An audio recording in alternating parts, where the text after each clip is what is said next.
असे जगावे दुनियेमध्ये आव्हानाचे लावून तर, असे जगावे दुनियेमध्ये आव्हानाचे लावून तर, नजर रोखून नजरेमध्ये आयुष्याला द्यावे उत्तर.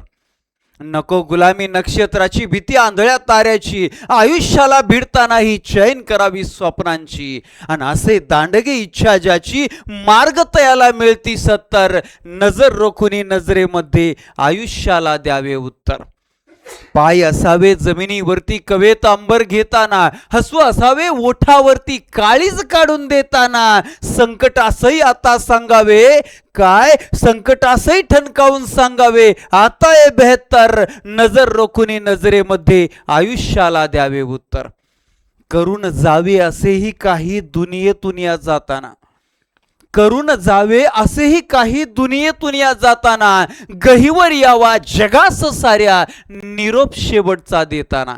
स्वर कठोर त्या काळाचाही क्षणभर व्हावा कातर कातर, नजर रोखून नजरेमध्ये आयुष्याला द्यावे उत्तर. नजर रोखून नजरेमध्ये आयुष्याला द्यावे उत्तर, आयुष्याला द्यावे उत्तर. नमस्कार माझ्या प्रिय विद्यार्थी मित्र आणि मैत्रिणींनो, शिक्षक, पालक, बंधू आणि भगिनींनो, मी प्राध्यापक मारुती विठ्ठल शेळके आपल्या सर्वांच्या लाडक्या व्यासपीठावर अर्थात मास्टर माइंडच्या या विद्या मंदिरात सहर्ष असे स्वागत आहे. बर, इयत्ता 4थी ते इयत्ता 12वी पर्यंतच्या सर्व विद्यार्थ्यांना घर बसल्या सर्व धडे, सर्व पाठ, सर्व घटक तुमच्या वेळेला कधीही कितीही वेळा शिकता यावेत आणि हे लाईफ टाइम शिकता यावं, यासाठी आपण विद्या मंदिर नावाचं यूट्यूब चॅनल सुरू केलेलं आहे. आणि या यूट्यूब चॅनलवर आपल्या सर्वांना 4थी ते 12वी पर्यंतचे हे धडे, हे सर्वच्या सर्व धडे फ्रीमध्ये लाईफ टाइम मिळणार आहेत कायमस्वरूपीचे.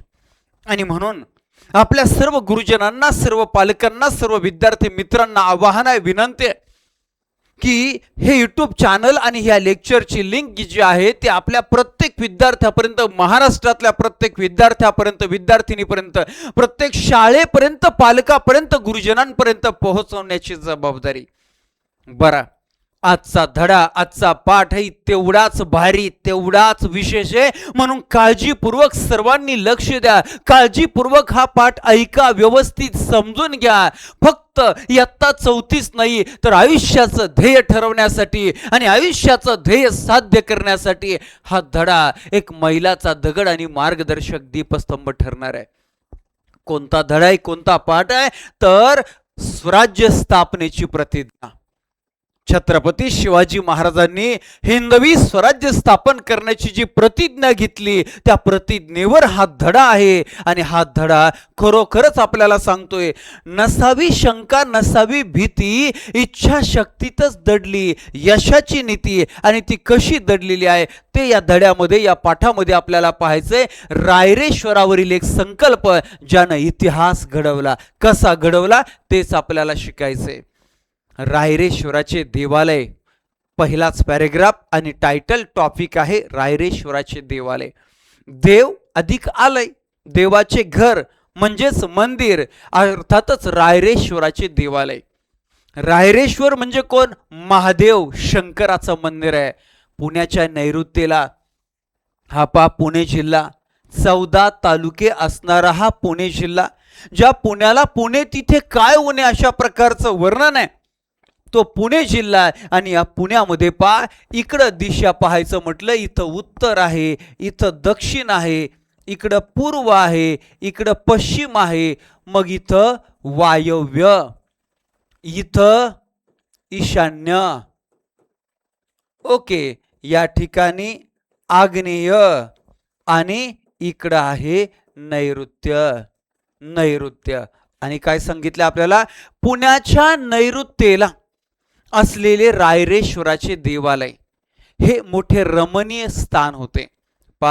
पुणे जिल्ह्यामध्ये 14 तालुके, या 14 तालुक्यात नीरा नदीच्या तीरावर असणारा तालुका म्हणजे भोर तालुका. आणि या भोर तालुक्यामध्ये असणारं सुप्रसिद्ध देवालय, मंदिर म्हणजे रायरेश्वराचं देवालय. तेथे 1645 साली एक विलक्षण घटना घडली. 1645 म्हणजे तारखेसहित तुम्हाला सांगतो, काय तारीख आहे? 27 एप्रिल 1645. 27 एप्रिल 1645 म्हणजे 19 फेब्रुवारी 1630 रोजी शुभांचा जन्म आहे आणि वयाच्या 15व्या वर्षीची घटना आहे. 15 वर्ष वय असतानाची घटना आहे. पा एक विलक्षण आगळी वेगळी घटना आहे. शिवराय व आजूबाजूंच्या खोऱ्यामधील मावळे पा हा भोर तालुका आणि या भोर तालुक्यामध्ये असणारं रायरेश्वराचं हे सुप्रसिद्ध छानसं मंदिर आणि इथली घटना आपल्याला पाहायची. काय? शिवराय व आजूबाजूच्या खोऱ्यांमधील काही मावळे मंडळी मसलतीसाठी तेथे जमली होती. रायरेश्वर त्या किर्र अरण्यात झाडाझुडपात लपलेल्या रायरेश्वराच्या देवालयात शिवरायांबरोबर कसले खलबत ते मावळे करत होते. श्री शंकरापाशी कोणते मागणे मागत होते. बाल शुभांची तेजस्वी वाणी आता ऐकायची, आपल्याला समजून घ्यायची. बाल शुभांची पा या रायरेश्वराच्या मंदिरामध्ये शिवराय अजून कितीतरी लहान आहेत. मी सांगितलं 15 वर्षाचं वय म्हणजे फार तर फार काय, इयत्ता 9वीचं. पण त्यांच्या मनाची भरारी मोठी होती. त्यांनी एक मोठा घाट घातला होता. त्या देवालयात जमलेल्या सवंगड्यांना ते कळकळीनं म्हणाले, गड्यांनो, मी आज तुम्हाला माझ्या मनातील एक गोष्ट सांगू का? आमचे वडील शहाजीराजे विजापूरचे सरदार आहेत. त्यांनीच आम्हाला इथल्या जहागिरीचा अधिकार दिलाय. सर्व कसे छान आहे. पण गड्यांनो मला यात मुळीच आनंद वाटत नाही. सुलतानांच्या वतनदारीवर आपण संतुष्ट राहावे का? दुसऱ्याच्या ओंजळीनं आपण पाणी प्यावे का? दुसऱ्याच्या ओंजळीनं पाणी पिणं म्हणजे दुसऱ्याचं ऐकायचं, त्यानं सांगन तसंच वागायचं, तसंच जगायचं. आपल्या चारी बाजूंना अनेक परकीय राजवटी आहेत. म्हणजे परकीय म्हणजे दुसऱ्या देशाच्या लोकांच्या सत्ता आहेत. आपण गुलामगिरीमध्ये आहोत, आपण पारतंत्र्यामध्ये आहोत. त्यांच्यामध्ये सारखी युद्धे चालू असतात. आपली माणसे या युद्धात नाहक मरतात. नाहक म्हणजे काही कारण नसताना, आपला त्यात काहीच फायदा नाहीये तरी मरतात. कुटुंबाच्या कुटुंब देशोधडीला लागतात. देशोधडीला लागणं म्हणजे विनाश होणं, सर्वनाश होणं. आपल्या मुलकाची दुर्धान होते आणि इतके सोसून आपल्या पदरी काय म्हणजे आपला फायदा काय, आपल्यासाठी काय, हे युद्धाचा काय फायदा आहे का? काहीच फायदा नाही. लढणारे मराठे, मरणारे मराठे. पण विजय कुणाचा, युद्ध कुणाची? तर ही परक्यांची. तर गुलामगिरी काय पदरी आहे आपल्या गुलामगिरी. आपण हे किती दिवस सहन करायचे?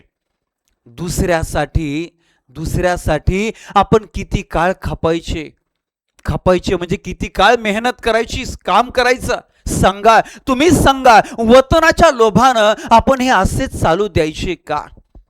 छत्रपती शिवराय, बाल शिवराय वयाच्या 15व्या वर्षी शिवराय आपल्या सवंगड्यांसमवेत रायरेश्वराच्या मंदिरामध्ये बोलतायत. शिवराय आवेशाने बोलत होते. त्यांचा चेहरा रागाने लाल झाला होता. बोलता बोलता ते थांबले. त्या तरुण सवंगड्यांकडे पाहू लागले. रायरेश्वराच्या गाभाऱ्यात जमलेले ते तरुण मावळे शिवरायांच्या बोलण्याने थरारून गेले. नवीच दृष्टी त्यांना मिळाली. त्यांच्यापैकी एक जण म्हणाला, बोला बालराजे, बोला. आपला मनोदय सांगा आम्हाला. मनोदय म्हणजे मनातला विचार सांगा आम्हाला. तुम्ही जे सांगाल ते करण्यासाठी आम्ही एका पायावर तयार आहोत. हो राजे, तुम्ही जे सांगाल ते आम्ही करू, आमचे प्राणही देऊ. ते सारे तेजस्वी तरुण वीर एका आवाजात बोलले आणि मग स्वराज्याची शपथ. हा प्रसंग मावळ्यांच्या या शब्दांनी शिवरायांना स्फुरण चढले. एकेकाकडे पाहत ते आनंदाने म्हणाले, गड्यांनो, आपला मार्ग ठरला. आपल्या ध्येयासाठी आपण सर्वांनी झटायचे, सर्वांनी खपायचे, सर्वांनी प्राण अर्पण करायलाही तयार व्हायचे. आपले हे ध्येय म्हणजे हिंदवी स्वराज्य. काय? हिंदवी स्वराज्य. तुमचे, माझे, साऱ्यांचे स्वतंत्र राज्य स्थापन करायचे. परक्यांची गुलामी आता नको. उठा, या रायरेश्वराला साक्ष ठेवून आपण प्रतिज्ञा करू. स्वराज्य स्थापनेसाठी आता आम्ही आमचे सर्वस्व वाहणार. काय शपथ घेतली, काय प्रसंग असंग बघा. तुम्ही कोणत्याही वर्गात शिकत असू, पालक असू, शिक्षक असू, विद्यार्थी असू, आपल्या ध्येयासाठी, आपल्या स्वप्नपूर्तीसाठी अशी जर इच्छा शक्ती असेल तर जगाच्या पाठीवर कुठलंही ध्येय, जगाच्या पाठीवर कुठलंही स्वप्न हे अशक्य राहू शकणार नाही, अधुरं राहू शकणार नाही. काय शपथ घेतली या शिवरायांनी, सवंगड्यांसमवेत रायरेश्वराच्या पिंडीवर रक्ताचा अभिषेक घातला आणि हिंदवी स्वराज्याची शपथ घेतली. काय? जन्म घेऊ पुन्हा येथे, राखू स्वराज्याची लाज, मातीसाठी मरू कितीदा, घेऊ शपथ आज. माय मराठी जाचात भरडली मातला अनर्थ भारी, करू अभिषेक रक्ताचा आज मिळून रायरेश्वरी. पातशाही मोडून काढू, राखू लाज स्वराज्याची, प्राणपणाने मिळवू स्वराज्य, ही इच्छा श्रींची. आई भवानी आहे पाठीशी उंच उभारू भगवा, आई भवानी आहे पाठीशी उंच उभारू भगवा, राई एवढे करू तुकडे आलाच गनिम जर आडवा. सह्याद्रीची उंच शिखरे साद घाली ती आम्हा, सह्याद्रीची उंच शिखरे साद घाली ती आम्हा, स्वराज्याचे तोरण बांधून रक्षो हिंदू धर्मा. हर हर महादेवचा नारा अटके पार गरजू दे, हर हर महादेवचा नारा अटके पार गरजू दे, मावळा लढण्यास सज्ज आहे, हिंदवी स्वराज्य स्थापू दे, हिंदवी स्वराज्य स्थापू दे, हिंदवी स्वराज्य स्थापू दे. सारे मंदिर शिवरायांच्या शब्दांनी घुमू लागले. हिंदवी स्वराज्याच्या रूपानं हे राज्य, हिंदवी स्वराज्याच्या रूपानं हे राज्य व्हावे ही श्रींच्या मनात आहे. श्रींचे मनोरथ आपण पूर्ण करूया. शिवराय शेवटी निश्चयानं बोलले. रायरेश्वर ही शपथ झाली रायरेश्वराच्या मंदिरामध्ये आणि रायरेश्वराच्या देवालयातून सगळे बाहेर पडले. हे सगळे बाहेर आलेले आहेत ते स्वराज्याच्या अनाभाका घेऊनच. शिवरायांचे मन उचंबळून आले. ते पुण्यात येताच तडक लाल महालात मातोश्रींकडे आले. घडलेला प्रसंग त्यांनी जिजाबाईंना सांगितला. त्या माऊलीला धन्य धन्य वाटले. आपण मनी जे धरले ते बालराजे पूर्ण करणार अशी आशा, असा विश्वास त्यांना वाटू लागला, जिजाऊंना वाटू लागला. खरंच अशा प्रकारचे सुपुत्र, अशा प्रकारच्या कन्या ज्या आईवडिलांच्या पोटी जन्म घेतात ना, ते फक्त कुळाचंच नाही तर राष्ट्राचा उद्धार करतात. आणि हे जिवंत ज्वलंत उदाहरण आपल्या समोर आहे.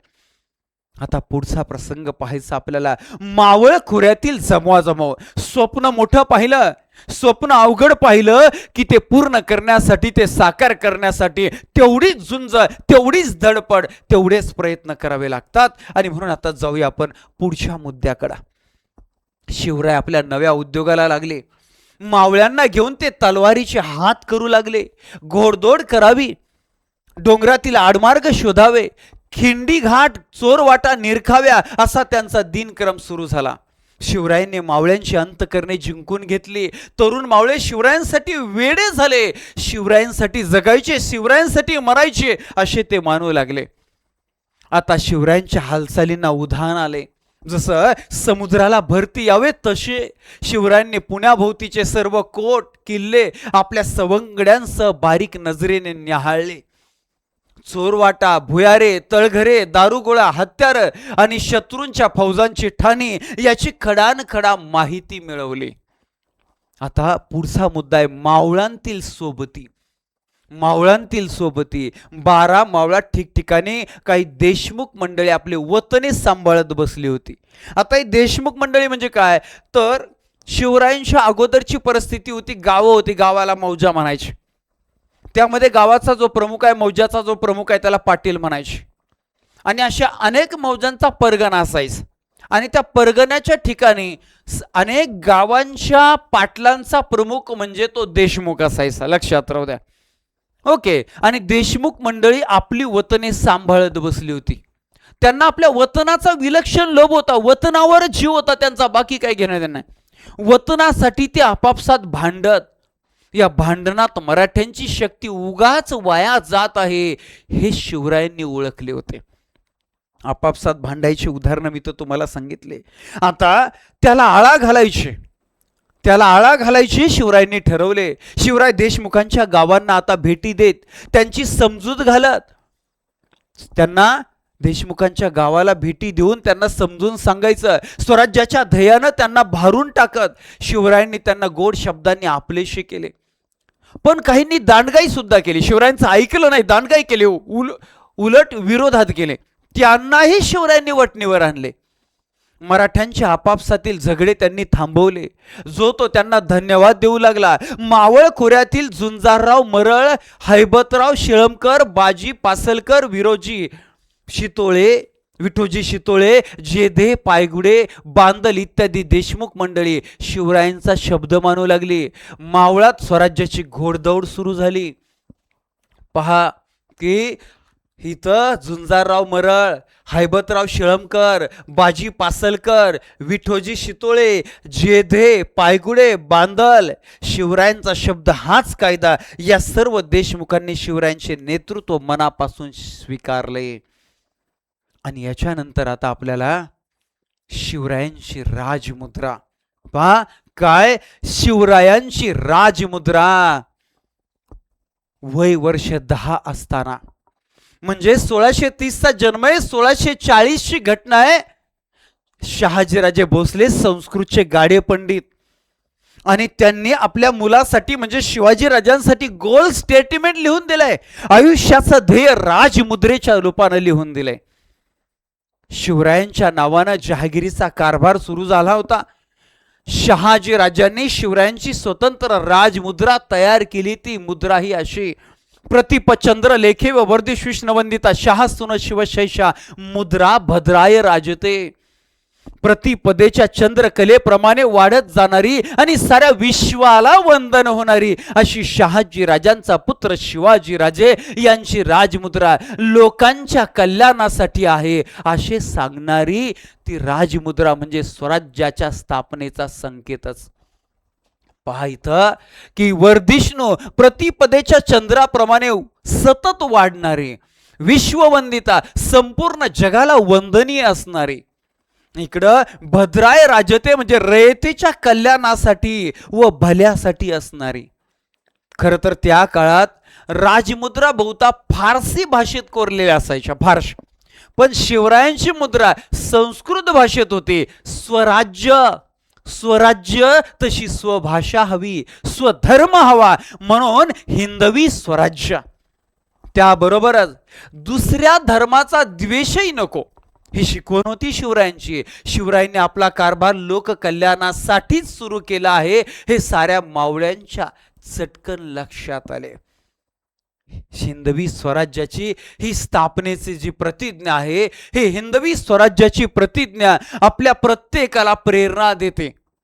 आपल्या प्रत्येकाला सांगते की जगाच्या पाठीवर कितीही मोठं ध्येय असू द्या, जगाच्या पाठीवर कितीही अवघड ध्येय, कितीही अवघड स्वप्न तुम्हाला साकार करायचं असू द्या, पण त्या स्वप्नाच्या पाठीमाग जर ज्वलंत इच्छाशक्तीचा पाया असेल, प्रचंड इच्छाशक्ती असेल, जिद्द असेल, तर जगाच्या पाठीवरचं कुठलंही स्वप्न, कुठलंही ध्येय अधुरं राहणार नाही, अपुरं राहणार नाही. वयाच्या 10व्या वर्षी राजमुद्रेच्या रूपानं लिहून ठेवलेलं आपलं ध्येय, वयाच्या 15व्या वर्षी त्याची शपथ घेतली आणि कामाला सुरुवात केली.